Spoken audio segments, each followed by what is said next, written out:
दिलों में हलचल है। खुला दिलदारी का परचम है नशीला जहां।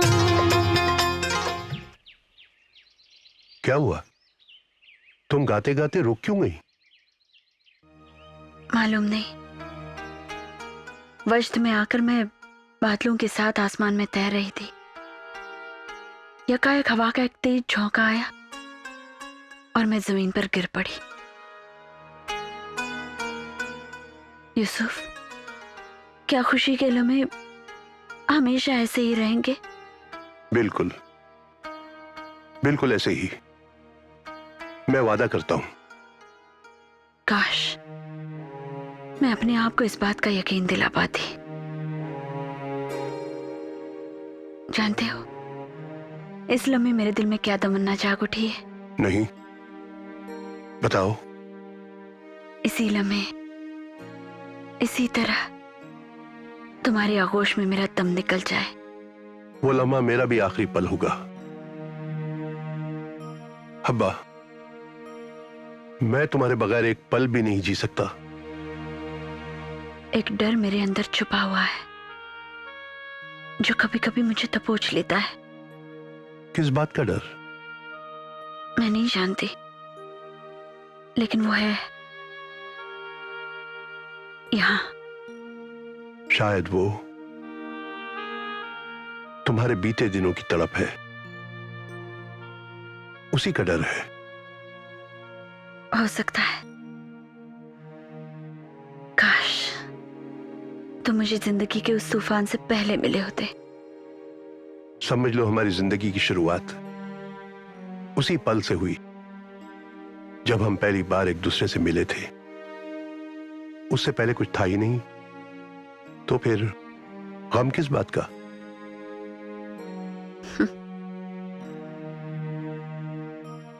कल रात सोते सोते मेरी नींद उचट गई थी।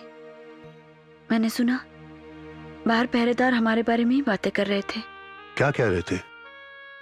वो कह रहे थे कि सुल्तान को मलिका की जादू ने ऐसा घेर लिया है कि वो सल्तनत के सारे कारोबार भूल चुके हैं। ऐसा कह रहे थे वो? हाँ, उनकी ये बातें सुनकर आप अंदाजा नहीं लगा सकते कि मैं अपने आप को कितना गुनहगार समझती हूँ। मैंने आपको अपने आप से जुदा ही नहीं होने दिया। यूसुफ, आपकी रियाया का आप पर मुझसे ज्यादा हक है। ये ख्याल आते ही मेरे नगमे का दम घुट गया था। इससे पहले कि कोई अनहोनी बात हो जाए, हमें श्रीनगर लौट जाना चाहिए। तुम घबराओ नहीं, हमने हुकूमत का कारोबार अपने सबसे भरोसे के आदमियों को सौंप रखा है। वो हमारे लिए अपनी जान तक कुर्बान कर देंगे। वक्त के तेवर बदलने पर बड़े से बड़े लंगरों को भी तूफान बहाकर ले जाते हैं। हमें फौरन यहां से लौटना चाहिए। हमें लौटना चाहिए यूसुफ। तुम इतना घबरा क्यों रही हो? खुदा न खास्ता अगर कोई अनहोनी बात हो जाए तो हमें फौरन इत्तला दी जाएगी। हम ऐसी घड़ी का इंतजार ही क्यों करें? जल्दी से कूच का हुक्म दीजिए। समझ में नहीं आ रहा है तुम्हें अचानक किस वहम ने घेर लिया है? अगर आपको मुझसे वाकई मोहब्बत है तो फौरन अपने सिपाहियों को श्रीनगर कूच करने का हुक्म दीजिए। ठीक है, हम कल ही श्रीनगर की तरफ रवाना हो जाएंगे, मगर आज की रात यहीं इसी तरह एक दूसरे की आगोश में गुजारेंगे। आज की रात सिर्फ हमारी होगी।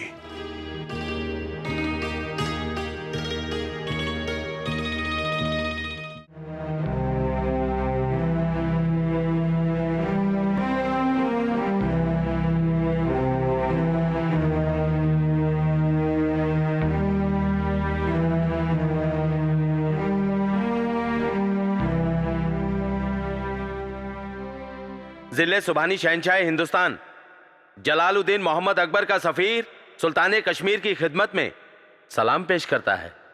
हमें अकबर शाह का सलाम कबूल है। अपने बादशाह का पैगाम पेश करो।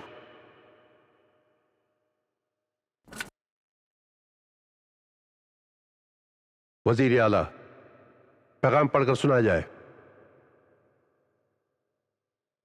हम ताजदार सल्तनत हिंदुस्तान जलालुद्दीन मोहम्मद अकबर सुल्तान कश्मीर सुल्तान मोहम्मद यूसुफ शाह चक की तरफ दोस्ती का हाथ बढ़ाते हैं और चाहते हैं कि दूसरे हुक्मरानों की तरह वो भी हमारी सरदारी को कबूल फरमाए।